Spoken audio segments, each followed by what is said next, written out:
आणि ज्येष्ठ नेते मणिशंकर अय्यर यांच्या वक्तव्यामुळे काँग्रेस मात्र गोत्यात येते। चीनने 1962 साली कथितरित्या भारताचा भाग बळकावला असं अय्यर म्हणाले। पंडित जवाहरलाल नेहरू यांच्या एका पुस्तकाचं प्रकाशन करताना त्यांनी हा किस्सा सांगितला होता, वक्तव्य केलं होतं आणि या संदर्भातला एक व्हिडिओ भाजपकडून व्हायरल केला जात असून याला राजकीय मुद्दा बनवण्यात आल्याचंही ते म्हणतात।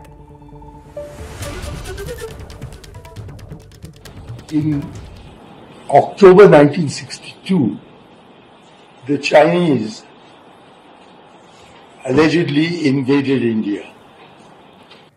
तर काँग्रेसचे महासचिव जयराम रमेश यांनी एक्स वरती या संदर्भात एक पोस्ट शेअर केली आहे आणि सारवासारव करण्याचा प्रयत्न केला।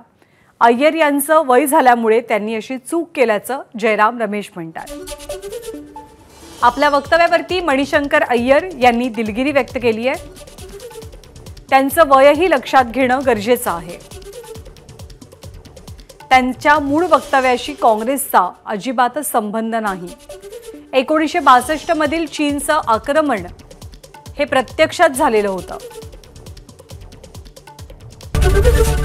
एबीपी माझा, उघडा डोळे बघा नीट।